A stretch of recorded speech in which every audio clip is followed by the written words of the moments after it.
What's going on, everyone? Welcome back to another episode of Coast to Coast. I'm your host, Liam Willerup, and today we'll be talking about Jimmy Butler, who has requested a trade from the Miami Heat. And given that a trade could be happening any time now, I took my chance to put the GM cap on and propose three mock trades that I think make sense for the Miami Heat in the potential suitors for Jimmy Butler. Make sure to like, subscribe, comment down below what you think of these trades. Let's hop straight into this. For the first trade of this episode, we'll start off in Memphis, which is my preferred destination for Jimmy Butler, as we'll have the Miami Heat sending Jimmy Butler alongside Josh Richardson, Alec Burks to the Memphis Grizzlies in exchange for Desmond Bane, Luke Kennard, Vince Williams Jr., a 2025 second, a 2026 first, a 2027 second, and a 2030 second. So why does Memphis do this deal? Butler is that piece that I believe would push them into the next tier in the Western Conference and makes them legitimate threats to the Oklahoma City Thunder. With Bane also having a down year this year, I do think it's time to capitalize and trade him away, while I think Miami also views Bane as a perfect fit alongside Tyler Herro in terms of spacing. Otherwise, Luke Kennard and Vince Williams are expendable in my eyes, and especially with the play of Jalen Wells and Gigi Jackson returning near the All-Star break, I think this makes sense to be able to keep their core on their roster intact. So why does Miami do this deal? I think it's probably the best fit on the market for Jimmy Butler with Desmond Bane, and Kennard's contract expires at the end of the season, which frees up $9 million there, and Miami can get some production out of him in the meantime. Otherwise, Vince Williams Jr. is an intriguing wing prospect who showed flashes that he can be a real rotational piece, and I think he can be part of this Miami Heat team long term. Additionally, they load up on second round draft picks that have got increasingly valuable, as well as getting a first in the deal. For my next trade, we'll head over to Houston, where they're able to get Jimmy Butler in a bargain on this deal, capitalizing on expiring contracts. We'll have the Miami Heat send Jimmy Butler and Josh Richardson to the Houston Rockets in exchange for Dillon Brooks, Steven Adams, Jeff Green, a 2025 first, a 2026 second, a 2027 first, and a 2027 second. So why does Houston do this deal?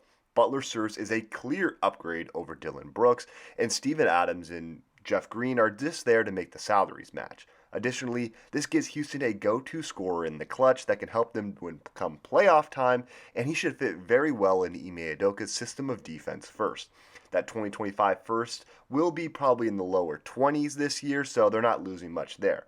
Additionally, only giving up their own first, it allows Houston to keep their Brooklyn swap and their Phoenix picks. So why does Miami do this deal? Instead of seeking a Butler replacement, Brooks can help bridge the gap until the team identifies their next target, as I don't expect Miami, when they get off Butler, go into a rebuild situation. As for Steven Adams and Jeff Green, those are expiring contracts that will free up more than $20 million this coming offseason. With that draft capital, the team can either use it to build up this new core on the roster, or they can flip it for another player down the line, as Miami might identify a target they want to go out and get in the future years. Keeping this video straight to the point, we'll hop into my last trade. I'll have the Denver Nuggets landing Jimmy Butler in a three-team deal. With Butler heading from Miami to the Denver Nuggets, we'll have the Heat receiving Zach LaVine and Dario Saric, while the Chicago Bulls receive Michael Porter Jr., Zeke Naji, and a 2031 first via the Denver Nuggets. So why does Denver do this deal? It's pretty clear that Denver is struggling at the moment, and this gives Denver that alpha player alongside Nikola Jokic, who we saw them go up against each other in the finals already, but now teamed together. I think this is what Denver needs in order to try and get over that hump and back into the NBA Finals. Additionally, it gets off Zeke Naji while at the expense of their 2031 first. So why does Chicago do this deal? Apparently, it's been reported that Michael Porter Jr. and Zeke Naji were proposed to Chicago and they declined, but the 2031 first makes this much more enticing package. With Porter Jr. being younger than LaVine, it's expected that, also given his play style and everything else, he'll impact winning a lot less, therefore improving Chicago's odds for the 2025 draft. While Naji is an ideal player to take on, this roster isn't competing anytime soon, and he could also be used down the line if this team doesn't envision Kobe White in their future and package those two together. So why does Miami do this deal? LaVine has had a career resurgence from last season and provides Heat with a slasher who also is a 44% three-point shooter who would pair well alongside Tyler Herro. Additionally, Dario Saric is a player who can help fill in the big rotation alongside Kevin Love and Khalil Ware off the bench, or even make some spot starts alongside Bam Adebayo. Thank you all for watching and listening to my trade breakdowns. Otherwise, leave a comment down below which trade you would do if you were the Miami Heat, or if not, list a team down below that you think should trade for Jimmy Butler and drop your trade package.